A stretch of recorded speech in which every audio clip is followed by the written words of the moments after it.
Good morning and welcome to the Lakeside Viking News. I'm Noah and it's Friday, March 5th. Let's get right into your brief LHS announcements. The last day to buy a yearbook is April 11th. Students can buy a yearbook on the web store or bring cash, check, or money order to the main office during school hours.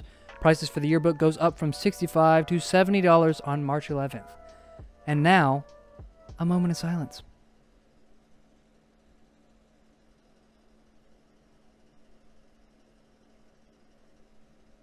That was a good moment of silence. And now, to Deanna with the news.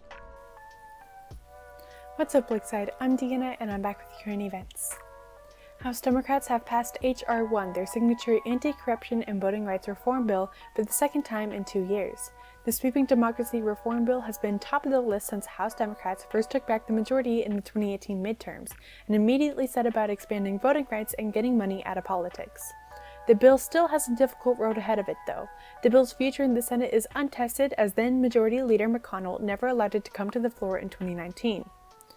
Federal law enforcement is on high alert Thursday in the wake of an intelligence bulletin issued earlier this week about a group of violent militia extremists having discussed plans to take control of the U.S. Capitol and remove Democratic lawmakers on or about March 4th. U.S. officials on Wednesday alerted lawmakers to a potential threat for which security had been enhanced as a precaution. The joint warning from the FBI and the Department of Homeland Security on Tuesday underscores a broader effort by federal agencies to avoid repeating the mistakes made ahead of January 6th. Some of the conspiracy theorists believe that Donald Trump will be inaugurated on March 4th, since between 1793 and 1933, inauguration often fell on March 4th or a surrounding date. President Joe Biden has agreed to a compromise with moderate Democrats to narrow the income eligibility for the next round of 14,000 stimulus checks that are included in a bill the Senate is expected to take up this week. The House legislation set the income caps at $200,000 for couples and $100,000 for individuals. Unlike the previous two rounds, adult dependents, including college students, are expected to become eligible for the payments. And now to Dr. Sauter answering your questions about next week's return to face-to-face learning.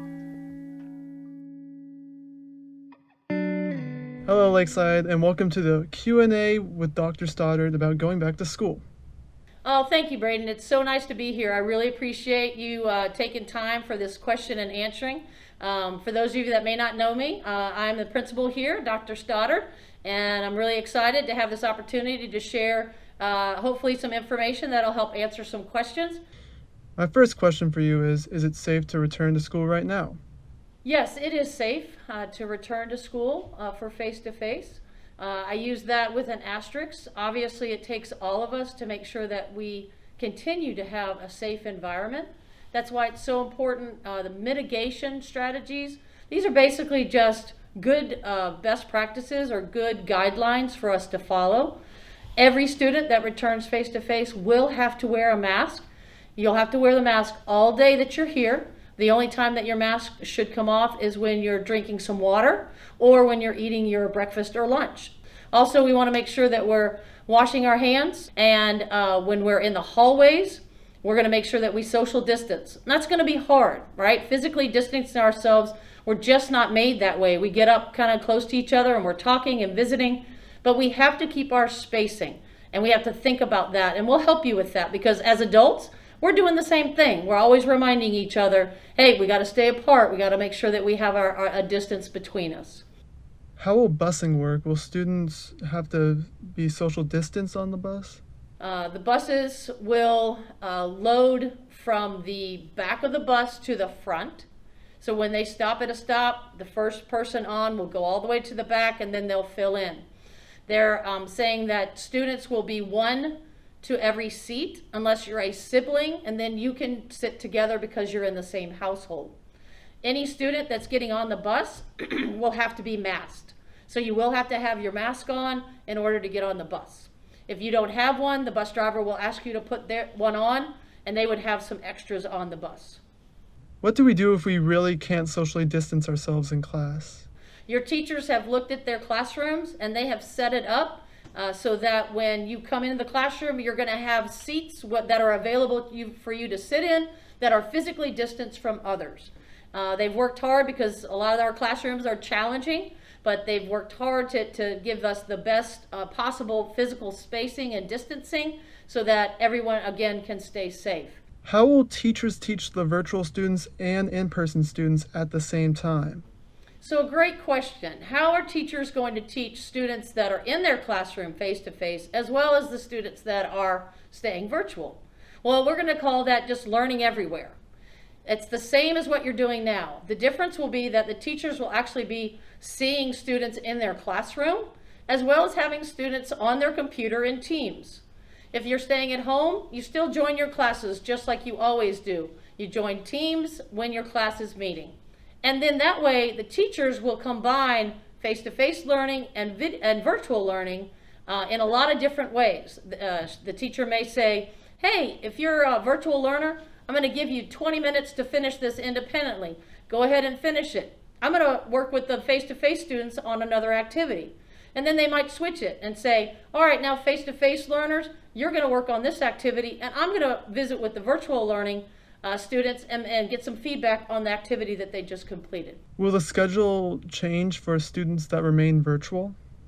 The schedule is going to change for everybody as of March the 8th.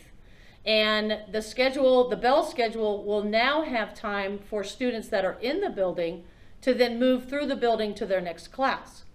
Also, we now have class during lunch. So that schedule is going to be sent out by Monday. So you'll know that during lunch, whether I'm in 5th period or whether I'm in my advisement class, which we're having our learning connection during that time, you'll know when you go to lunch because we have 4 lunches and we want to make sure we balance those. But your teachers will talk to you about that and make sure that you understand that. How will lunch work? We are still trying to make sure that our lunches are balanced because obviously we have a smaller capacity in our cafeteria. But we're lucky with our campus as there are some other areas for students to eat. Hopefully we'll have good weather. If we have good weather, students are going to be able to eat on the patio by the cafeteria. We're also getting some new picnic tables between the Fine Arts building and the main building, so you'll be able to eat there. We're going to have some tables set up in the Fine Arts lobby.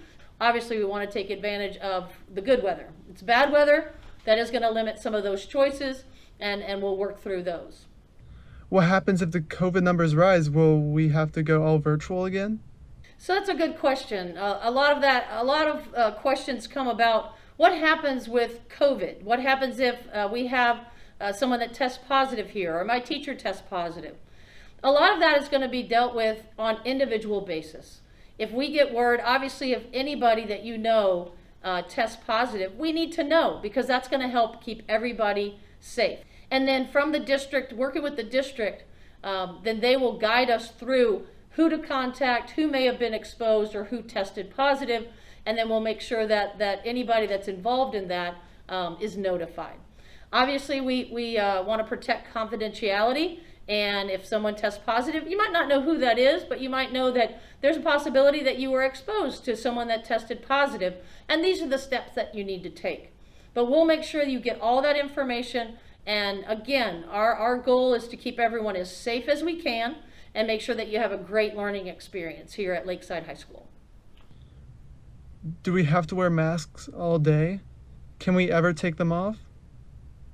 Yes, I can't say this any more clear. For the entire time that you are here on campus, just like you see right here with me because we're in the same room, I have my mask on. I wear it all day unless I am taking a drink of water or I'm eating my lunch. I don't eat breakfast, I eat that before I come. So I eat my lunch here. And I would take my mask off and I put it back on. If you have a problem with wearing your mask, then coming back to face would not be for you. And it's okay, you can stay virtual. You can still stay there because you don't have to wear your mask if you're at your own home. But here, you will have to wear your mask. That's good to know. Thanks for your time, Dr. Stoddard. And don't forget, on Friday, I'm going to do an Insta Live or Instagram Live. I don't know exactly how you say that, but I'm going to do that at 11.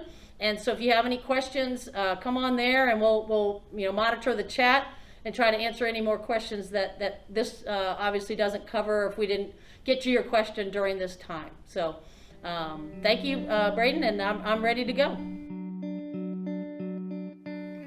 And now to Lucas with the Weekend Weather Report. Hello, it is your trusty weatherman Lucas here, back again with your weekend weather report. So I know it might not look like it right now, but it will be cloudy today, I promise. Mother Nature told me herself. She also said that it will stay dry today. There's no rain in sight, no rain expected. We're looking at a high of 63 and a low of 40. It will be over the weekend though when we'll see a significant drop in temperature with the nighttime lows dipping into the low 30s. It should stay pretty pleasant throughout the day with a temperature around 50 degrees. Sunday especially, it'll be nice and sunny, so perfect day. You could go cloud watching like I am right now. Ooh, look at that one. That one's beautiful. That's it for today's Lakeside Viking News. Have a fabulous Friday, and by all means, stay safe.